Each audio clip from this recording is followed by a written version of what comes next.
When I graduated from college, my best friend Diana and I embarked upon a grand tour of Europe. Halfway through our trip, we had planned to spend 3 days in Prague, but had completely failed to account for poor weather hindering all of our sightseeing plans. As a result of ensuing downpour for our entire time we spent in the city, we found ourselves aimlessly wandering through back alleys and side streets, entering every vaguely interesting shop as an excuse to get out of the rain. On our last day, we found an antique bookstore. Upon entering, we were blown away by the sheer vastness of the place and the overwhelming stacks of books. An elderly woman behind a desk in the front gave us a little smile and greeted us before we both separated and began exploring.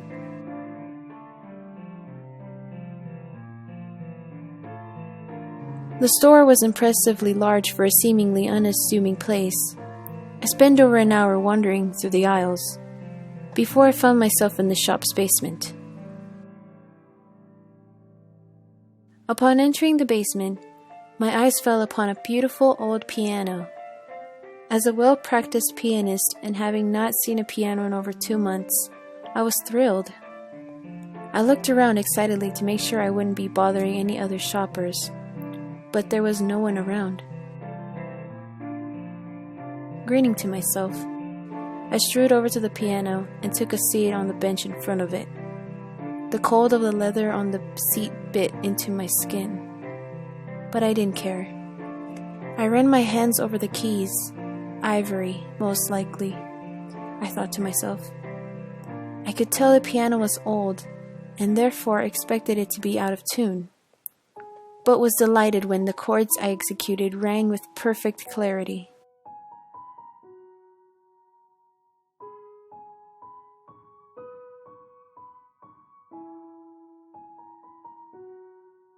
"You play very beautiful," a voice cracked behind me, and I jumped.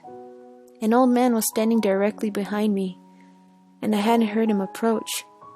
Smiling at the compliment, I thanked him before he continued in very broken English. "She plays very good, but is missing 2 keys. Only 86.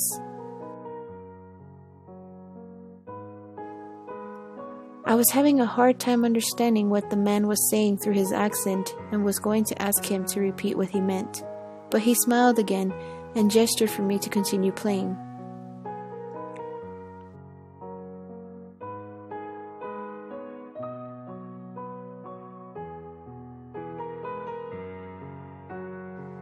After a few minutes, I gave up playing as Diana entered the basement, laughing at the absurdity of the scene in front of her. I had not noticed the old man leave, but was too busy excitedly telling Diana about how beautifully the piano played to put much thought to the matter. Upon paying for our books back upstairs at the cash, the old woman complimented my playing and surprised me by asking if I would like the piano. At first I laughed, shocked by the offer. However, she went on to explain that the piano had passed through a variety of homes over the years, with no one ever keeping it long enough to enjoy its grandeur. She continued that she had been having difficulty selling it as the body cavity had been glued shut, and therefore could never be tuned. She told me that if I could cover the shipping costs to get the instrument home, I could take it for free, as she was just hoping to pass it on to someone more musical than herself. Seeing as we were traveling with nothing but backpacks, I laughed and told her I'd think it over for the night.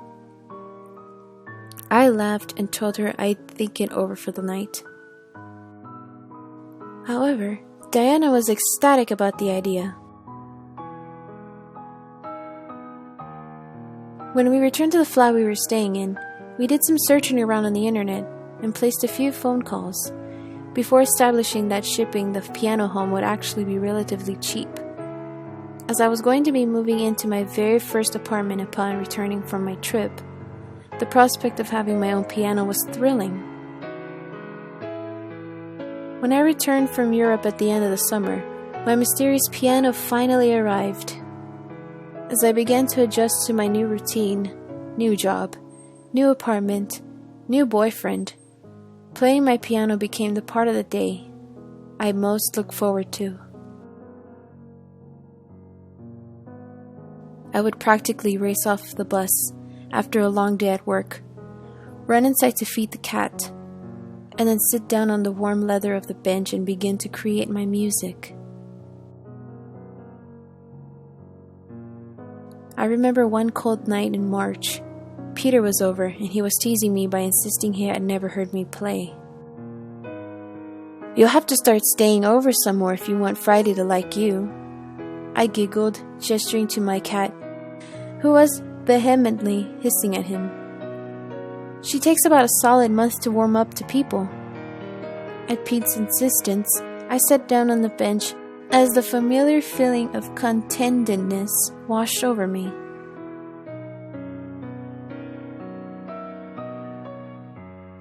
After about half an hour, I heard my cell phone ring and answered it to hear Diana talking.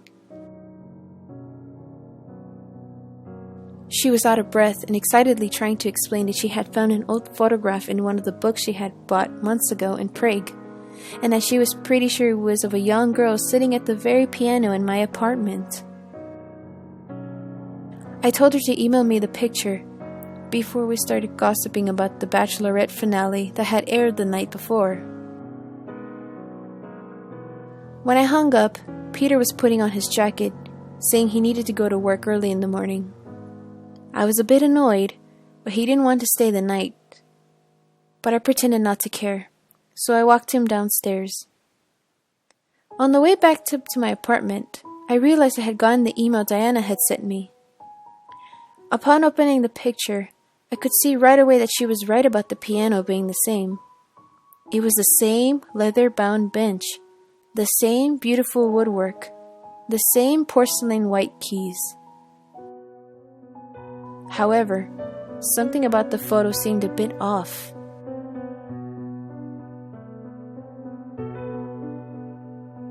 As I was trying to decide what was strange about it, Friday ran past me and bolted towards a man at the end of the hallway. "Friday, come here!"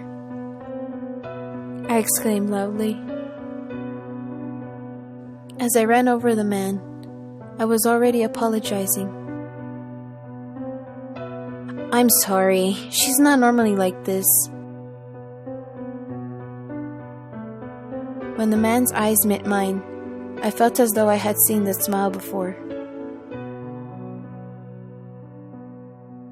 Before I could dwell on this, Friday clawed at my leg, and I hoisted her up and carried her back to my apartment.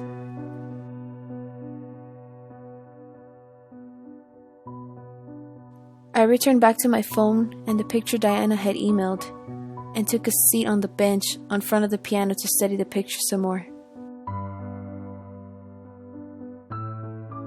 What was it? Then it occurred to me. The piano in the picture was smaller than the one in front of me right now. As an eerie feeling washed over me, I remembered something I had been told about the instrument months before, and found myself counting the keys of the piano in the photograph. 71.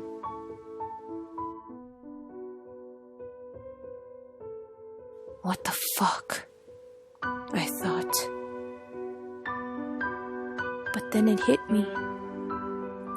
And as it did, a chill swept over me.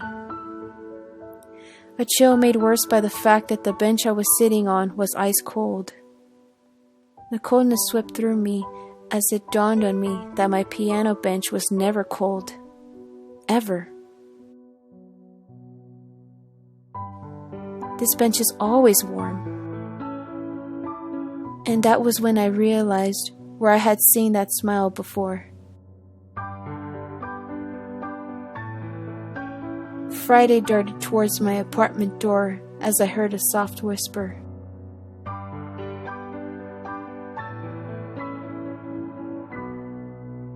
And you will be 87.